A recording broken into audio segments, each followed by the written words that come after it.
Hello everyone, this is Praveen Kumar. I hope you all guys are doing great. जैसा कि हमने last video में सीखा था किस तरीके से HTML का यूज़ करके आप अपना एक सिंपल सा वेब पेज बना सकते हैं, और वो कहीं ना कहीं मेरे सामने है, जो कहीं ना कहीं मैंने ये स्क्रीन पर शेयर किया हुआ है। आप सब लोग इस वेबसाइट को ज़रूर अब प्रैक्टिस किए होंगे मेरे लास्ट वीडियो को देखकर, और आपने खुद से भी कुछ ना कुछ अलग कंटेंट डालकर अपनी वेबसाइट को क्रिएट किया होगा। अब हम लोग इस वीडियो के अंदर सीखने वाले हैं इन वेबसाइट को कैसे एडिट किया जाए, कैसे इनको प्रेजेंटेबल बनाया जाए लोगों के सामने। जब आप इसको शो करो तो उनको लगे थोड़ा अट्रैक्टिव टाइप का। तो ये चीज़ें कहीं ना कहीं इस सेकंड वेब पेज के जैसे दिखने लगेगा। अब अगर आप देखो तो यहाँ पर पहले वेब पेज में हम लोग देखें तो ये ब्लैक कलर थे, सारे ब्लैक कलर के थे, और फोटो जो था वो बहुत बड़ा सा आ रहा है, स्क्रीन में पूरा नहीं आ रहा है। सो इसको कैसे हम लोग प्रेजेंटेबल बनाने वाले हैं वो हम लोग यहाँ पे देखने वाले हैं। अब हम प्रेजेंटेबल की अगर हम बात करें तो अगर आप देखो इस वीडियो में इस सेकंड वेब पेज के अंदर हमारा जो वेबसाइट है उसमें फ़ॉन्ट अलग है, फ़ॉन्ट के नीचे अंडरलाइन लगा हुआ है, सब हेडिंग का फ़ॉन्ट अलग है, आइटम्स में जो बुलेट्स लगे थे वो सर्कल टाइप में है। जब हम लिंक पे जा रहे हैं तो आप देखो इस तरीके से अट्रैक्टिव टाइप का ब्लैक बैकग्राउंड और वाइट कलर का फॉन्ट आ रहा है, और जो फोटो है उसकी साइज को हमने छोटा कर दिया है, और उसके साइड में एक बहुत अच्छा सा बॉर्डर लगा हुआ है। अब आप भी ऐसा कुछ बनाना चाहते हैं, अपनी वेबसाइट को प्रेजेंटेबल बनाना चाहते हैं, तो उसके लिए हमें एक दूसरे लैंग्वेज की ज़रूरत पड़ती है जिसको हम लोग बोलते हैं CSS, यानी कि cascading style seat. Cascading style seat कहीं ना कहीं इंपॉर्टेंट पड़ता है। अब ये क्या होता है इस पर हम लोग थोड़ी सी बातें करेंगे। मैं आपको सारी चीज़ें प्रॉपर वे में इस तरीके से बताने वाला हूँ जिस तरीके से मैंने इन चीज़ों को सीखा हुआ है, और आप बहुत ईजी वे में, अगर आप इस वीडियो को लास्ट तक ज़रूर देख रहे हो तो आप एटलीस्ट CSS के बारे में अपनी CSS से अपने वेब पेजेस को प्रेजेंटेबल बना सकते हैं। सो जैसा कि हम यहाँ पर देख पा रहे हैं, सबसे पहले मैं बात करूँगा CSS के बारे में। देखिए CSS कहीं ना कहीं अगर हम देखें तो HTML क्या होता है, ये HTML स्ट्रक्चर बनाता है, एक तरीके से आप कह सकते हो स्ट्रक्चर बनाता है, स्केलेटन बनाता है आपकी इंफॉर्मेशन का। आप जो भी चीज़ें लिख रहे हो, जो भी कंटेंट लिख रहे हो, उसका वो स्ट्रक्चर तैयार करता है। और CSS जो होता है ये कहीं ना कहीं आपके कहीं ना कहीं जो आप HTML से स्ट्रक्चर बना रहे हो उनको प्रेजेंटेबल बनाता है। प्रेजेंटेबल प्रेजेंटेबल यानी कि उसके लुक को अच्छा करता है, उनको सामने वाले के लिए बहुत अट्रैक्टिव बनाता है। इस तरीके से आप CSS से करने वाले हो। एंड CSS का फुल फॉर्म होता है कैस्केडिंग स्टाइल, जी है ये, ING, कैस्केडिंग स्टाइल सीट, इस तरीके से। एंड इसके बाद भी एक चीज़ होता है जो हमारे वेब पेजेस को जान देता है। एक तरीके से आप कह सकते हो आपके वेब पेज का जान होता है, जिसको हम लोग बोलते हैं जावा स्क्रिप्ट। जावा स्क्रिप्ट कहीं ना कहीं ये लॉजिक्स लगाने के लिए होता है, ये heart of our web page होता है। जितनी भी चीज़ें हम लॉजिक्स वगैरह लगाते हैं सब जावा स्क्रिप्ट से करने वाले हैं। ये हम आगे टॉपिक में डिस्कशन करेंगे। अभी हमारा जो मेन टॉपिक है वो CSS है। CSS पर हम बातें करेंगे। कहीं ना कहीं CSS के बारे में हमने देख लिया। अब ये CSS किस तरीके से HTML में लोड करना है ये हम लोग देखने वाले हैं। तो देखिए, अब भी हालांकि हम 3 तरीके से CSS को लोड करते हैं। सबसे पहला तरीका ये होता है कि हम एक .css नाम की फाइल क्रिएट करेंगे और उसको HTML के अंदर लोड करेंगे। ये कहीं ना कहीं इसको हम लोग कई बार एक्सटर्नल बोलते हैं, external way to load a CSS sheet. दूसरा तरीका क्या होता है, दूसरा तरीका होता है जो नॉर्मल कहीं ना कहीं in H T M L document, यानी कि हम लोग इसको हम सिंपली बोल सकते हैं कि स्टाइल टैग यूज करना है। स्टाइल टैग यूज करके भी आप HTML के अंदर अपने CSS को लोड कर सकते हैं। कैसे करना है मैं आपको शो करके दिखाऊंगा। सबसे स्टार्टिंग में मैं आपको स्टाइल टैग यूज करके बताऊंगा, बाद में आपको .css, और तीसरा जो एग्जांपल होता है वो होता है इनलाइन। इनलाइन का मतलब होता है जैसे आप कोई भी पर्टिकुलर CSS के लिए यूज नहीं कर रहे हो, कोई भी आप कमांड नहीं यूज कर रहे हो, आप सिंपली HTML टैग के अंदर कोई एट्रीब्यूट यूज कर रहे हो, जैसे स्टाइल एट्रीब्यूट यूज करो और इसी के अंदर आपने सारी चीजें लिख दिया।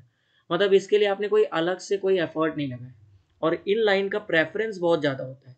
जैसे फॉर एन एग्जांपल आपने कोई एक HTML डॉक्यूमेंट बनाया जो जो .html नाम से है, और आपने कोई एक CSS डॉक्यूमेंट बनाया जिसका फाइल का एक्सटेंशन .css के नेम से है, और आपने क्या किया, इसको लोड किया है HTML के अंदर, लोड किया है।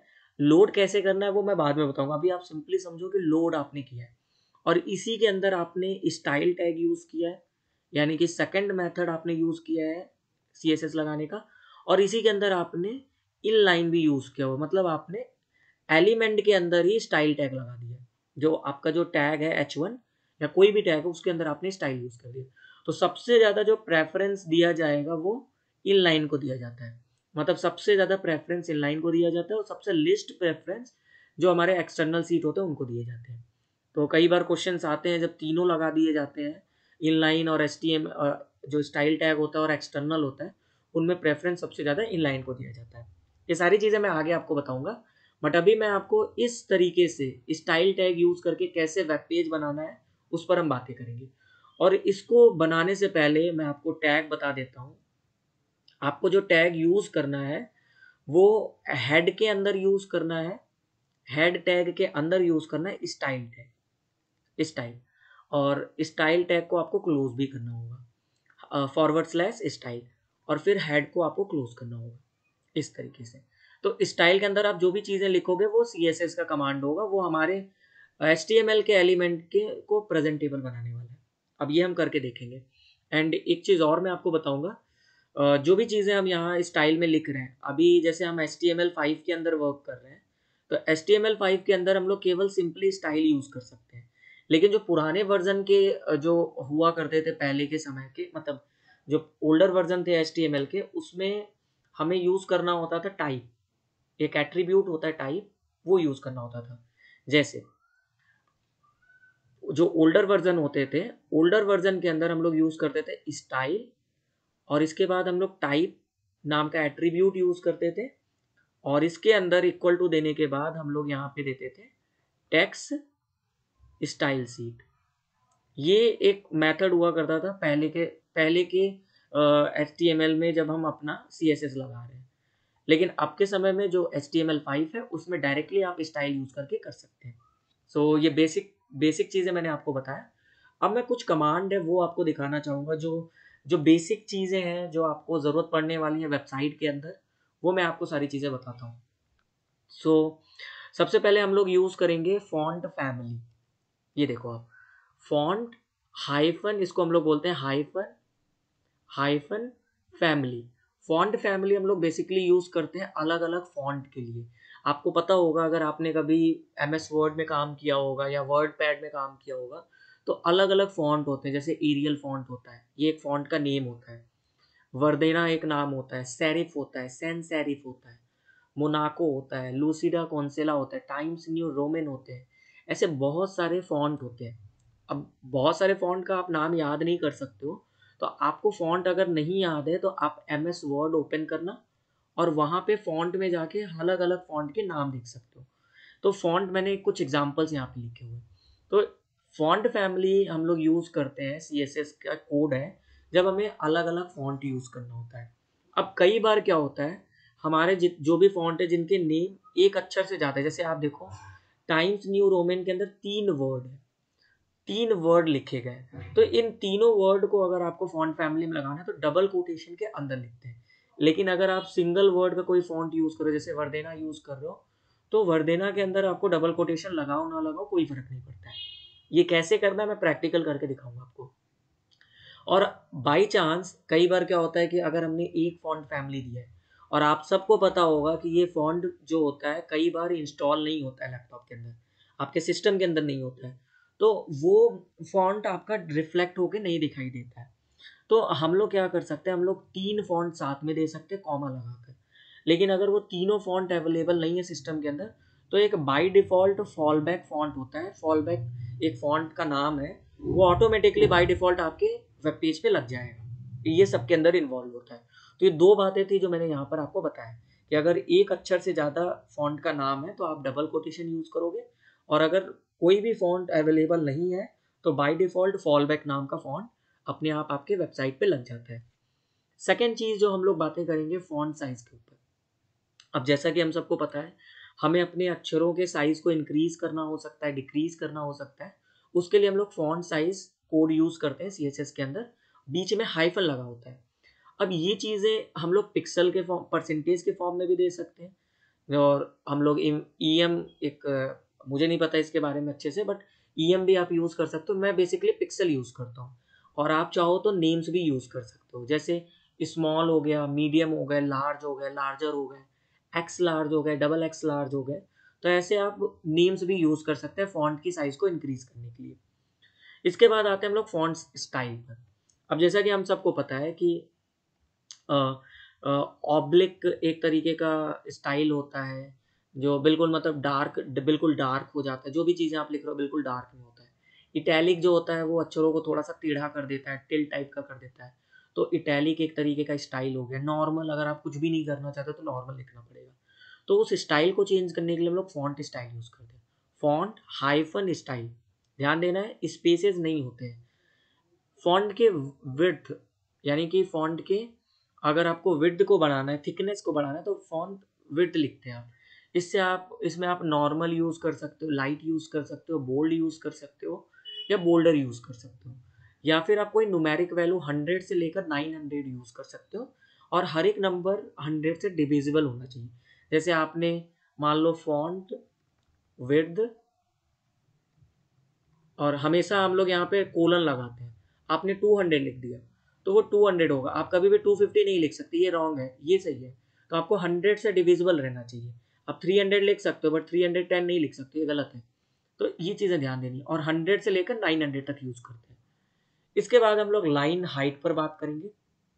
आप अपने जो टेक्स्ट है, जो चीज़ें आप लिख रहे हो, उसको परसेंटेज वाइज या इम्फेसिस के वाइज आप उनकी हाइट को ऊपर नीचे कर सकते हो। वो लाइन हाइट के हिसाब से करते हैं। टेक्स्ट अलाइनमेंट, टेक्स्ट अलाइनमेंट जैसे कई बार जब हम लोग लिखते हैं तो लेफ्ट हैंड साइड अलाइनमेंट कर सकते हैं, राइट हैंड साइड अलाइनमेंट कर सकते हैं, सेंटर में अलाइनमेंट कर सकते हैं। वो सारी चीज़ें हम लोग टेक्स्ट अलाइन से करते हैं। कैसे करना है ये आगे हम लोग देखेंगे। और जस्टिफाई जो होता है, जैसे कई बार हम लोग न्यूज़पेपर में देखते हैं, आप देखा करो जब न्यूज़पेपर में बिल्कुल साइड का जो न्यूज़ होता है वो बिल्कुल एकदम एक, मतलब एक फॉर्मेट में रहता है, बिल्कुल लेफ्ट टू राइट एकदम बराबर रहता है, उसको हम लोग जस्टिफाई बोलते हैं। तो आप जस्टिफाई भी कर सकते हो।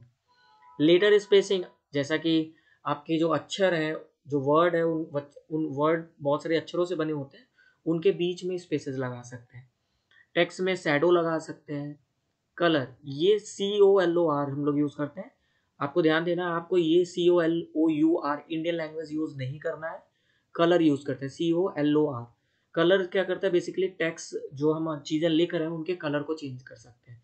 हम चाहे तो इसको सिंपल रेड, पिंक, ब्लू इस तरीके से नेम के थ्रू भी कर सकते हैं, या फिर हम चाहें तो हेक्स कोड यूज कर सकते हैं। हेक्स कोड का मतलब होता है जैसे 6 बार 0, 6 बार 0 हो गया हैश लगाकर, तो ये हेक्स कोड हो गया। अब ये हेक्स कोड जो होता है, ये आप और भी ज़्यादा देखोगे, प्रैक्टिस करोगे तो आपको दिखेगा, बट हम हेक्स कोड भी यूज़ कर सकते हैं। बट मैं इस ट्यूटोरियल को ईजी बनाने के लिए नॉर्मल वर्ड्स यूज़ करने वाला हूँ। तो आप वर्ड्स के थ्रू कहीं ना कहीं अपने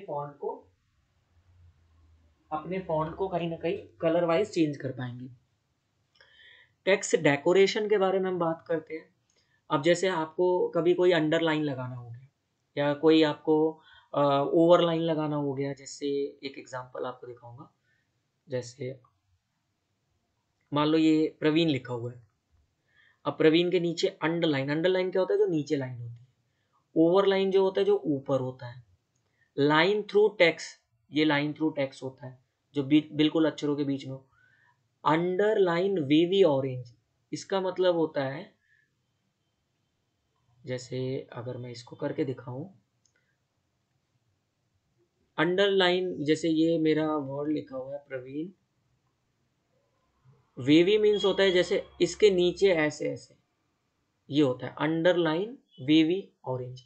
लेकिन अंडरलाइन रेड डॉटेड, अगर ये लिखा हुआ है तो फिर इसका मतलब होता है, जैसे मान लीजिए प्रवीण लिखा हुआ है तो इसके नीचे डॉटेड होता है ऐसे। तो इस तरीके से अलग अलग डेकोरेशन आप कर सकते हो अपने टेक्स्ट के साथ में। अब आते हैं लिस्ट स्टाइल टाइप। जैसा कि मैंने आपको बताया था कि हम लोग बुलेट यूज़ करते हैं तो उसमें इस तरीके से डॉट होता है। हम उस बुलेट को चेंज भी कर सकते हैं, जैसे हम स्क्वायर यूज़ कर सकते हैं तो वो स्क्वायर के शेप में ऐसे आएगा। हम चाहे तो सर्कल बना सकते हैं, सर्कल में केवल सिंपल सा ऐसे गोला बन के आएगा। डिस्क जो होता है ये इस तरीके से आता है। लोअर लैटिन में जैसे ए बी सी ये लिख सकते हो। ऐसे बहुत सारे लिस्ट स्टाइल टाइप होते हैं। मतलब जो आप लिस्ट बना रहे थे HTML में, उनके उनको भी प्रेजेंटेबल बना सकते हो, चेंज कर सकते हो। बैकग्राउंड कलर, आप अपने टेक्स्ट का बैकग्राउंड चेंज कर सकते हो। जो भी चीज़ें आप लिख रहे हो उसके बैकग्राउंड का कलर आप चेंज कर सकते हो बैकग्राउंड हाइफन कलर के थ्रू। अब जैसे अगर आप इमेजेस पे काम कर रहे हो, मैंने आपको बताया था लास्ट ट्यूटोरियल में कि इमेजेस को कैसे मॉडिफाई करना, उस पर भी हम बातें करेंगे। तो देखिए इमेज इमेज के अंदर अगर आपको जो टैग यूज़ करते हैं, CSS के जो कोड यूज़ करते हैं, उसमें विड्थ यूज़ करते हैं, WIDTH। विड्थ का मतलब होता है उसकी चौड़ाई, वो हम कम कर सकते हैं। अब ये हम परसेंटेज वाइज भी कर सकते हैं, पिक्सल वाइज भी कर सकते हैं। मैं पिक्सल वाइज यूज़ करता हूँ। तो आप विड्थ को चेंज कर सकते हो। हाइट यानी कि ये जो लंबाई होती है, हाइट को आप चेंज कर सकते हो। बॉर्डर स्टाइल, आप चाहो तो जैसे आप अपने चाहते हो कि मुझे इमेज के साइड में बॉर्डर चाहिए, जैसे ये बॉर्डर है, ये आपका बॉर्डर है और ये मान लीजिए आपका इमेज है, कुछ भी बना हुआ। तो बॉर्डर के स्टाइल को आपको चेंज करना हो। अब कई स्टाइल में होते हैं बॉर्डर, जैसे डैश्ड लाइन होता है, डैश लाइन जो ऐसे ऐसे होता है, स्ट्रॉन्ग होता है, ठीक है। ऐसे कई तरीके के होते हैं, डॉटेड हो गया। ऐसे कई तरीके के आपके स्टाइल होते हैं बॉर्डर के, वो स्टाइल आप चूज कर सकते हो। बॉर्डर का विड्थ भी आप चेंज करना चाहो वो भी कर सकते हो। जैसे बॉर्डर का विड्थ ये हो गया, अब जैसे मान लीजिए आप बॉर्डर और मोटा बना रहे हो तो ये बॉर्डर का विड्थ हो गया, ये कर सकते हो आप। ध्यान देना है, बॉर्डर का विड्थ ये होता है। बॉर्डर का कलर भी चेंज कर सकते हो, बॉर्डर हाइफन कलर के थ्रू। आप उसमें पिंक रेड जो भी कलर आप देना चाहो दे सकते हो। कलर कई तरीके से आप दे सकते हो। पहला नेम के थ्रू दे सकते हो, जो आप नेम दे दो, सबसे सिंपल तरीका होता है। दूसरा, आप अगर हेक्स कोड जानते हो तो हेक्स कोड यूज कर सकते हो, हेक्स कोड के थ्रू। तीसरा, RGB। RGB एक कलर का फॉर्मेट होता है, रेड ग्रीन ब्लू, तो वो दे सकते हो आप चाहो तो रेड ग्रीन ब्लू ए ये भी यूज कर सकते हो। ये सारे कलर फॉर्मेट का एक अलग वीडियो मैं आपको बनाऊंगा। अभी आप सिंपली नेम यूज करना, नेम के थ्रू आप अपने कलर को चेंज करना। एंड लास्ट में मैं आपको पैडिंग बताऊंगा। पैडिंग यानी कि जैसे ये आपका इमेज है और ये आपका बॉर्डर है, इन दोनों के बीच के गैप को हम लोग बोलते हैं पैडिंग। पैडिंग करना, तो पैडिंग कैसे लगाना वो भी हम लोग देखेंगे। एंड इसके बाद भी एक चीज होता है जिसको हम लोग बोलते हैं मार्जिन। मार्जिन, अब जैसे ये मान लीजिए ये आपका पेज है, ये आपका डॉक्यूमेंट है। डॉक्यूमेंट और पैडिंग, डॉक्यूमेंट और बॉर्डर के बीच के गैप को हम लोग मार्जिन बोलते हैं। तो आप मार्जिन भी लगा सकते हो।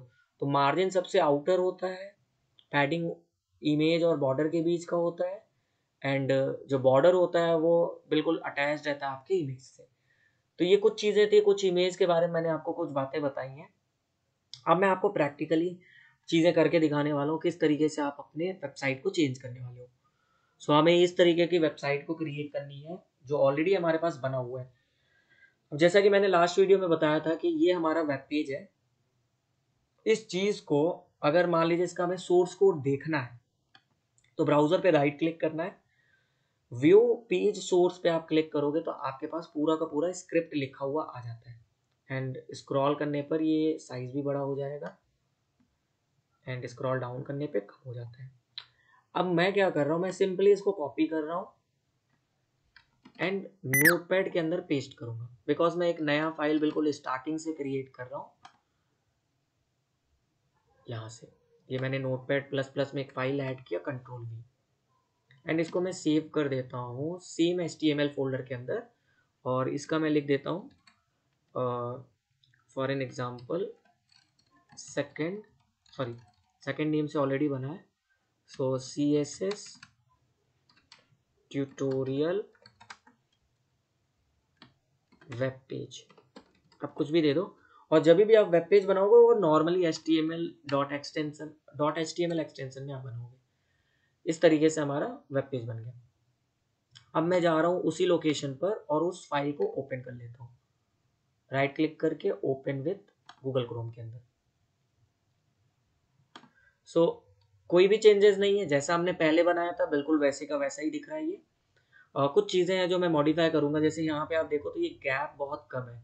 आई थिंक मैंने इसी लिस्ट के अंदर ही ये फोटो लगा दिया है, तो इसको मैं थोड़ा सा मॉडिफाई करता हूँ और इसका नेम मैं चेंज कर देता हूँ, जिससे मुझे पहले वाले में और इसमें डिफरेंशिएशन दिखाई दे, थोड़ा डिफरेंस रहना चाहिए। Tutorial video, okay great. So यहाँ पे मैं आता हूँ लास्ट में, ये आप अगर देखो तो यूएल के अंदर ही मैंने ये डाल दिया है, इसलिए ये एक साथ आ रहा है। तो इस इमेज को मैं यहाँ से हटाकर यूएल के बाद कर दिया हूँ। अब अगर मैं रिफ्रेश करके दिखाऊंगा तो थोड़ा सा गैप आपको दिखाई देगा। ओके देखो थोड़ा सा गैप आ गया और ये लिस्ट से बाहर आ चुका है इस तरीके से। सो अभी हम सबसे पहले इसको मॉडिफाई करेंगे, this is my web page. तो सबसे पहले में ध्यान देना होगा ये जो लिखा हुआ है ये किस एलिमेंट के अंदर लिखा हुआ है। CSS लिखने का सबसे सिंपल सा तरीका मैं आपको बता रहा हूँ। आपको पता होना चाहिए कि वो चीज़ किस एलिमेंट के अंदर लिखा गया है, आप कौन सा टैग यूज करके इस कंटेंट को किस टैग के थ्रू आप बनाए हो। तो अगर मैं देखूँ, ये मेरा जो नोटपैड है इसमें अगर मैं देखूँ तो ये H1 टैग यूज किया मैंने, ये देखो आप H1 टैग, और बाकी और भी H1 है बट इसको मुझे चेंज करना चाहिए H2।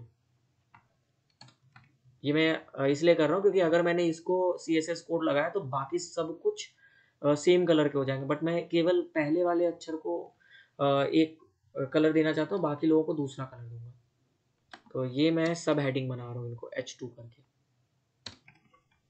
सेव कर लिया मैंने और यहाँ पे मैंने रिफ्रेश कर दिया, तो आप देखो ये सब हेडिंग हो गए।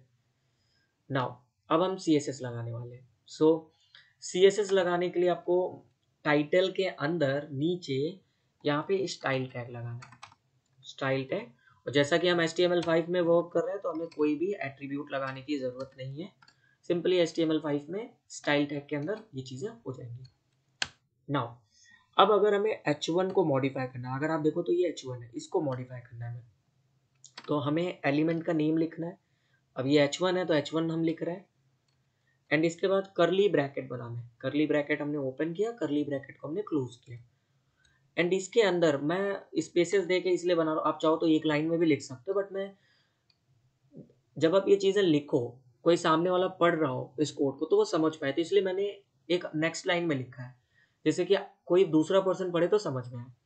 अब जैसे H1 के अंदर अगर हम अपना एग्जाम्पल देखें, जो हमारा एग्जाम्पल यहाँ पर है हमारे पास, ये रहा सेकंड वेब पेज, तो ये देखो तो थोड़ा सा जो है इटैलिक टाइप का, इटैलिक मतलब थोड़ा सा टेढ़ा है, और इसका कलर जो है फॉन्ट भी जो है वो दूसरा है, इसका फॉन्ट फैमिली दूसरा है, फॉन्ट का साइज दूसरा है, सब कुछ अलग है। तो हम एडिट करते हैं। सबसे पहले मैं फॉन्ट हाइफन फैमिली करता हूँ, एंड कोलन, हमेशा याद रखिएगा कोलन यूज करना है आपको। अब जैसे मैं फॉर एन एग्जाम्पल के लिए फॉन्ट दे रहा हूँ जियोर्जिया, जियोर्जिया नाम का एक फॉन्ट होता है। इसके बाद मैंने टाइम्स न्यू रोमन दे रहा हूँ, टाइम्स न्यू रोमन। जैसा मैंने वीडियो में बताया था कि जब कोई भी फॉन्ट एक अक्षर से ज़्यादा का होगा तो आपको डबल कोटेशन पे यूज करना है। फिर कॉमा दे के मैं यूज कर रहा हूँ सेरिफ। अब मैं ये तीन इसलिए दे रहा हूँ कि अगर एक ना हो, एक नहीं होगा तो दूसरे को वो ले लेगा, दूसरा नहीं होगा तीसरे को ले लेगा। तो तीन फॉन्ट मैंने दिया है जिससे कि कोई ना कोई एक मिल जाए, ब्राउजर के अंदर मिल जाए। और एक चीज़ और ध्यान देना, आपको सेमी कॉलन आपको यूज करना है, ये टर्मिनेटर का काम करता है नेक्स्ट लाइन के लिए। इसके बाद मैं दे रहा हूँ फॉन्ट साइज, फॉन्ट साइज मैं दे देता हूँ 30 पिक्सल px पिक्सल। फिर मैं दे रहा हूँ font style, font style, font style मैं दे रहा हूँ इटैलिक, इटैलिक ओके। और नोटपैड प्लस प्लस की खास बात ये होती है, अगर आप थोड़ा सा भी लिखोगे तो ऑटोमेटिकली रिफ्लेक्ट होने लगता है। इससे आप कहीं ना कहीं आप नोटपैड में अगर ये काम करोगे तो आपको सब कुछ खुद से लिखना पड़ता है। यहाँ पे क्या होता है, आप सीधे इस पर क्लिक करोगे तो ऑटोमेटिकली आ जाता है आपके पास इटैलिक। एंड फॉन्ट का कलर देने, फॉन्ट का कलर के लिए सिंपल कलर यूज करते हैं, एंड कलर मैं दे रहा हूँ blue colour, for an example blue colour. And okay save करते हैं। सी रिफ्रेश, देखो ये टिल्ट हुआ थोड़ा सा और ये मैंने कलर को चेंज किया। तो कहीं ना कहीं कॉन्ग्रेचुलेशन अपने आप को बोलिए कि आपने पहला CSS का कमांड लगाया और वो पूरी तरीके से वर्क कर गया इस तरीके से। अब हम आते हैं सेकेंड लाइन पर। सेकेंड, अगर हम अपने एग्जाम्पल को देखें, सेकेंड जो हमारा सब हेडिंग है यानी कि H2 जो है, आप ये देखो ये थोड़ा सा फॉन्ट अलग हो गया और तीनों के तीनों सेम फॉन्ट के हैं और फिर कलर भी एक है और साइज भी एक है, यानी कि H2 को हमें चेंज करना है। अब अगर आप देखो, दिस इज अ सब हेडिंग, ये H2 है, मेकिंग अ लिस्ट सब हेडिंग है और एडिंग लिंक ये भी सब हेडिंग है, तीनों के आगे एलिमेंट H2 लगा हुआ है। तो अब हमें H2 के अंदर CSS लगाना है। सो H2 लगाएंगे, एंटर किया मैंने, करली ब्रैकेट ओपन किया, करली ब्रैकेट क्लोज किया एंड स्पेस देने के बाद लिखना स्टार्ट करेंगे, font family colon.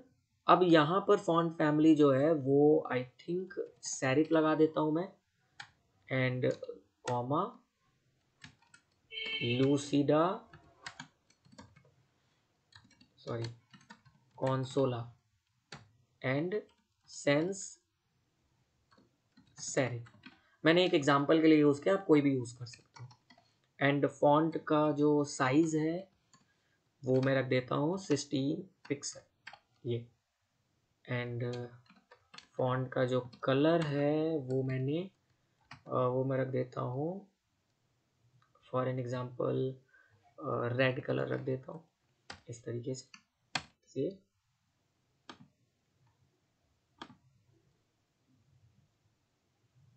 Okay so कुछ ना ओके सॉरी, फॉन्ट कलर जो होता है इसमें कलर केवल यूज़ करते हैं। एंड ये मैंने किया, अब देखो जितने भी H2 के थे वो सारे तीनों के तीनों जो है रेड हो गए।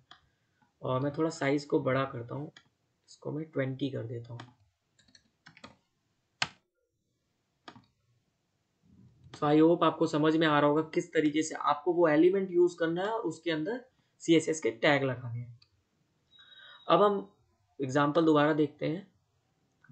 अब यहाँ पर अगर आप ध्यान से देखो, ये जो लिखा हुआ है और ये जितने भी पैराग्राफ के अंदर चीजें लिखी हुई उनके फॉन्ट थोड़े से चेंज हो गए। लिस्ट के अंदर जो लिखा हुआ है उनका सबका फॉन्ट एक जैसा है, अगर आप ध्यान से देख पा रहे हो तो अब हमें जो टैग लगाना है, जो हमें लगाना है वो P के अंदर यानी कि पैराग्राफ के अंदर लगाना है और लिस्ट के अंदर लगाना है, ये लिस्ट के अंदर LI के अंदर। तो आई होप आपको आइडिया लग गया होगा कि अब आपको जो टैग अब मैं स्पेसेस दे रहा हूँ जिससे चीज़ें सेपरेट रहे एक दूसरे से। तो हमें जैसे अगर कई बार दो एलिमेंट के अंदर अगर हमें CSS लगाना है तो P लगाने पहला एलिमेंट कॉमा दूसरा एलिमेंट, तो P एक पहला एलिमेंट है और LI एक दूसरा एलिमेंट है, कॉमा से हमने अलग कर दिया एंड फिर हमने ब्रैकेट ओपन किया, करली ब्रैकेट, और इस तरीके से लिखना है।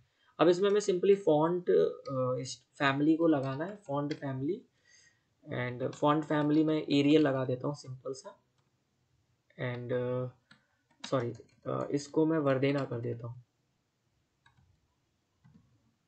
वर्देना एरियल एंड सेरिफ इस तरीके, फॉर एन एग्जांपल 3 लगा देता हूँ।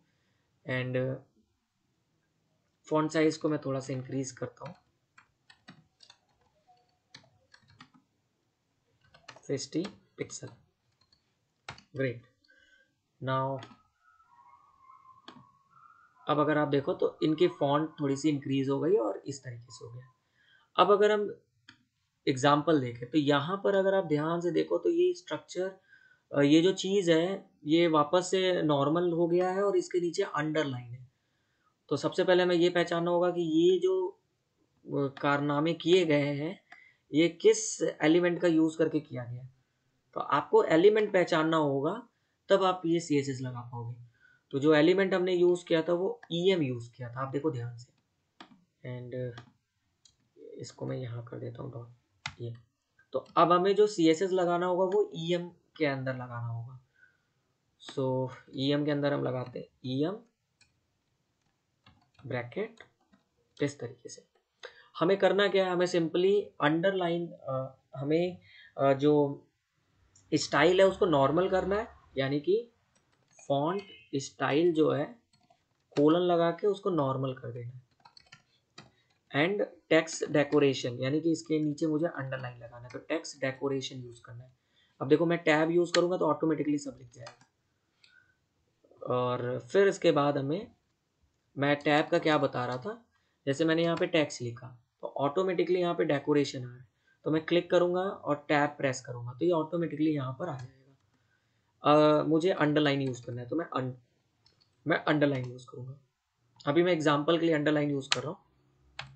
सेव। अब आप देखना ध्यान से, यहाँ पे देखो अंडरलाइन आ गया है इस तरीके से, और स्ट्रक्चर जो है वो नॉर्मल हो गया है। मीन्स ये जो लाइन हमने यूज किया ना नॉर्मल, ये इटैलिक को नॉर्मल में कर दिया। अब अगर हमने यहाँ पे फॉर एन एग्जाम्पल अंडरलाइन के बजाय अगर हमने यहाँ पे लिख दिया अंडरलाइन वेवी ऑरेंज, ये एंड ये मैंने यहाँ पे रिफ्रेश किया तो आप देखो इस तरीके से आ जाएगा वेवी। और अगर बाई चांस हमने यहाँ पे अंडरलाइन ऑरेंज डैश्ड लिख दिया तो आप देखो डॉटेड लाइन आ जाएगा, मतलब डैश्ड लाइन इस तरीके से। अब अगर मैंने यहाँ पर ओवर लाइन लिख दिया तो देखो क्या आने वाला है, over line. Save. Over line जब मैं यूज करूंगा तो आप देखना इसके ऊपर आ जाएगा इस तरीके से ओवर लाइन। सो ये मैं आपको टेक्स्ट डेकोरेशन के सारे एग्जांपल बता रहा हूँ। और अगर आपने ओवर लाइन लिख दिया ओवर लाइन इस तरीके से तो आप देखना बीच में आ जाएगा, सॉरी ओवर लाइन हो गया है।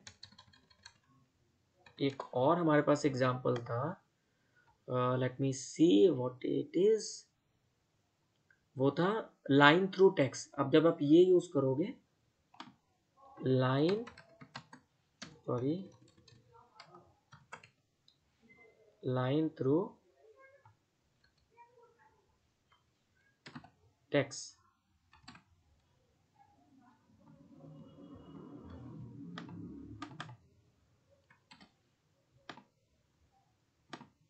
ओके केवल लाइन थ्रू लिखना है आपको।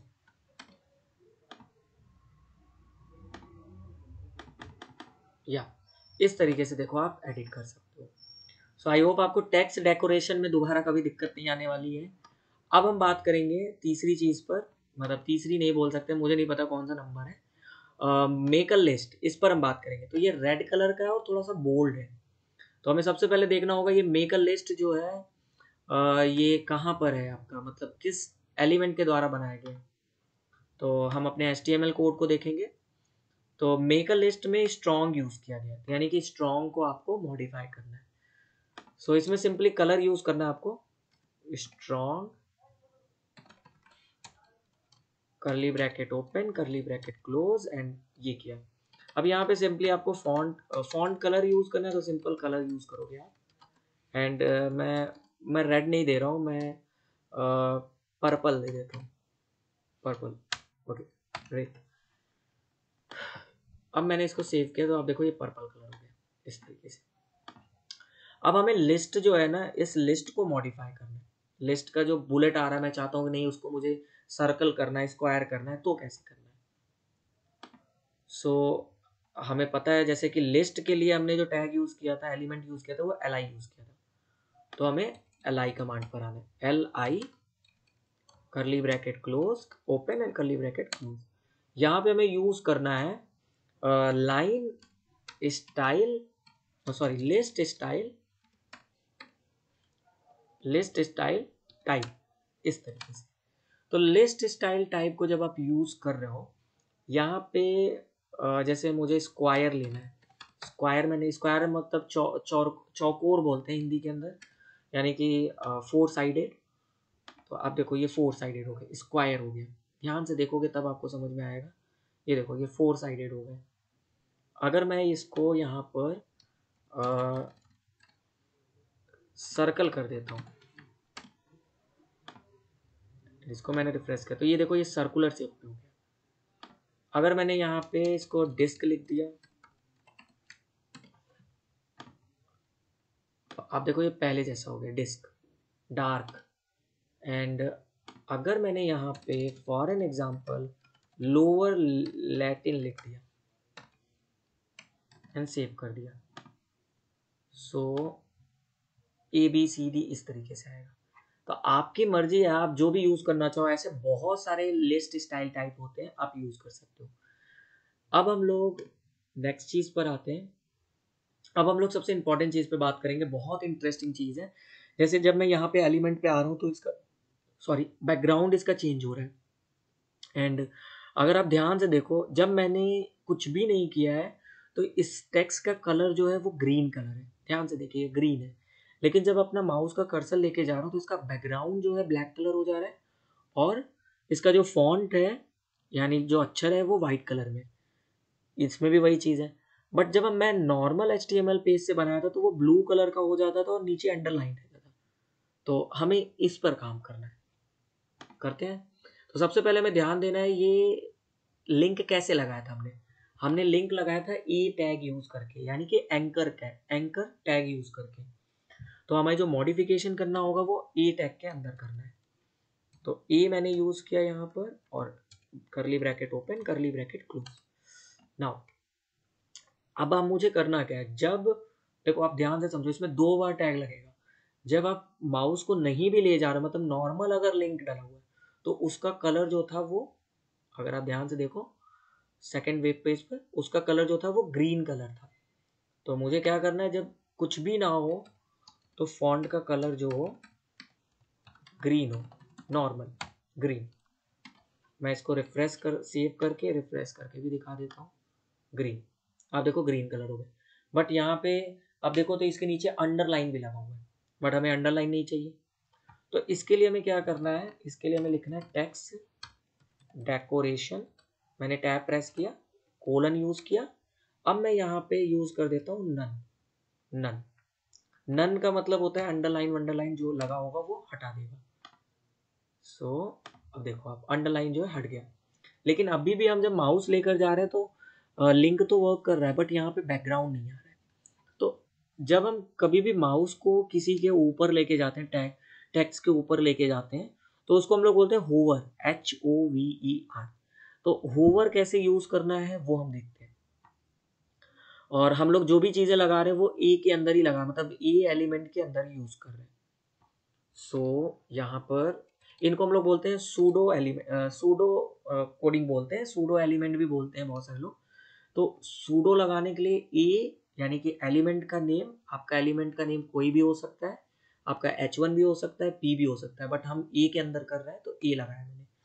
एंड कोलन के बाद हम क्या करना चाहते हैं, जैसे मैं होवर के लिए यूज कर रहा हूँ, होवर लिखूंगा। फिर मैंने करली ब्रैकेट ओपन किया एंड क्लोज किया। मुझे क्या करना है, जब मैं उस पर माउस लेकर जाऊं, जब मेरा माउस वहां पर पहुंचे, तो उसका बैकग्राउंड जो है वो, बैकग्राउंड का कलर ब्लैक हो जाए। तो आपको याद आ गया होगा जो मैंने बैकग्राउंड कलर के बारे में बताया था, बैकग्राउंड हाइफन कलर, ये यूज करना है। और बैकग्राउंड हमारा होना चाहिए ब्लैक कलर का। और उस समय पर आपका फॉन्ट जो होना चाहिए, यानी कि कलर, नॉर्मल जो कलर होना चाहिए वो हो जाना चाहिए वाइट, सिंपल। एंड इसको मैंने सेव किया। अब अगर आप ध्यान से देखो, जब मैं यहाँ पे माउस लेके जा रहा हूँ तो इसका फॉन्ट वाइट हो गया, बैकग्राउंड ब्लैक हो गया। यहाँ पे लेकर गया तो फॉन्ट एंड बैक। तो होवर का मतलब ये होता है जब माउस आप उसके ऊपर ले जा रहे हो तो उसको हम लोग होवर बोलते हैं। ऐसे बहुत सारे सूडो कमांड होते हैं, उसके लिए मैं एक आगे वीडियो बनाऊंगा, बट अभी मैं केवल होवर के बारे में बताया, जिससे आप अपना वेब पेज को मॉडिफाई कर पाओ। अब हम बात करेंगे इमेजेस के ऊपर। इमेजेस को कैसे मॉडिफाई करना है, उसके आगे बॉर्डर कैसे लगाना है, उसके साइज को छोटा बड़ा कैसे करना है, वो देखने वाले। तो सबसे पहले हमें देखना है इमेज लगाते कैसे। तो इमेज IMG एलिमेंट के यूज करके हम लोग लगाते हैं, जैसा कि मैंने लास्ट वीडियो में बताया था। और लास्ट वीडियो में थोड़ा सा मिस्टेक ये हुआ था, SRC के बारे में मैंने बताया था सोर्स, बट इसको फुल फॉर्म बोलते हैं सोर्स कोड। सोर्स कोड बोला जाता है इसको। तो I apologise for that term, it is a source code. Now अब अगर हमें इमेज यूज करना है तो IMG यूज करेंगे हम लोग। एंड मैंने ये करली ब्रैकेट ओपन किया एंड क्लोज किया। अब मुझे इसके विड्थ को चेंज करना है, तो WIDTH, विड्थ यानी कि चौड़ाई। मैं चाहता हूँ कि इसकी विड्थ जो है 250 के आसपास हो जाए, 2 पिक्सल। एंड हाइट मैं चाहूँ तो हाइट नंबर भी दे सकता हूँ, बट मैं ऑटो देता हूँ। ऑटो का मतलब वो अपने विड्थ के हिसाब से एडजस्ट कर लेगा। एंड मैं अभी इसको रिफ्रेश करके दिखा देता हूँ आपको। तो आप देखो ध्यान से, इसका साइज ऑटोमेटिकली छोटा हो गया, मतलब इसका विड्थ 250 है और हाइट ऑटोमेटिकली ले लिया, हाइट मैंने ऑटो किया हुआ है। तो बड़े अच्छे से आपने अपने पेजेस को मॉडिफाई कर लिया। अब मुझे इसके आगे बॉर्डर लगाना है। सो मैं चाहूँ तो border style, border style use करना है हमें। मैं चाहता हूँ कि ये डैश्ड हो, DA डैश्ड, इस तरीके से। आप देखो इसके साइड में जो बॉर्डर आया वो डैश्ड है हुआ है, ऐसे आप लगा सकते हो। अब मैं चाहता हूँ नहीं, मुझे बॉर्डर ब्लैक कलर का नहीं चाहिए, मुझे बॉर्डर का कलर चेंज करना है। तो बॉर्डर हाइफन कलर, ये कलर मैंने मान लीजिए एग्जांपल के लिए मैंने ब्लू दे दिया है। कोलन ध्यान देना है, कोलन आपको लगाना है। कई बार लोग गलतियां करते हैं, कोलन सेमी कोलन, यहाँ पे कोलन लगाना है आपको, और यहाँ पर टर्मिनेट करने के लिए सेमी कॉलन लगाना है। तो सेमी कॉलन ना लगाने पे भी आपका एरर आ सकता है। तो देखो मैंने कोलन लगा के रिफ्रेश किया तो ब्लू कलर हो गया। अब मैं चाहता हूँ कि नहीं, मुझे थोड़ा सा मार्जिन चाहिए, बॉर्डर का थोड़ा सा मुझे विड्थ चाहिए।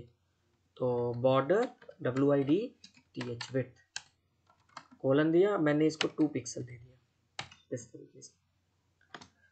एंड ये मैंने रिफ्रेश किया तो आप देखो ये 2 पिक्सल थोड़ा सा पतला हो गया है। मैं चाहूँ तो इसको 20 पिक्सल भी कर सकता हूँ। Let's see what will happen. And इसको मैंने रिफ्रेश किया तो आप देखो इतना मोटा बॉर्डर। ठीक है, मुझे इतना मोटा बॉर्डर तो नहीं चाहिए, अपने लिए 2 पिक्सल ही काफ़ी था। एंड इसके बाद मैं चाहता हूँ कि थोड़ा सा मुझे जैसे मैंने पैडिंग के बारे में बताया था कि इमेज और बॉर्डर के बीच का गैप पैडिंग बोलते हैं उसको।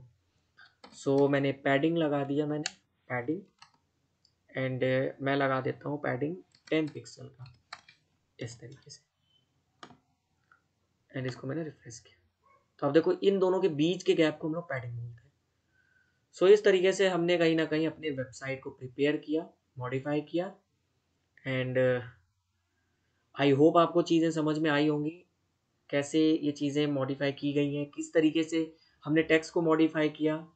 और ये जो हमने काम किया वो हमने सारा का सारा काम जो है, सारा का सारा काम हमने उसी HTML के डॉक्यूमेंट में किया। केवल स्टाइल टैग यूज़ किया है मैंने, जो कि हेड के अंदर हम लोग यूज़ कर रहे हैं, सिंपल।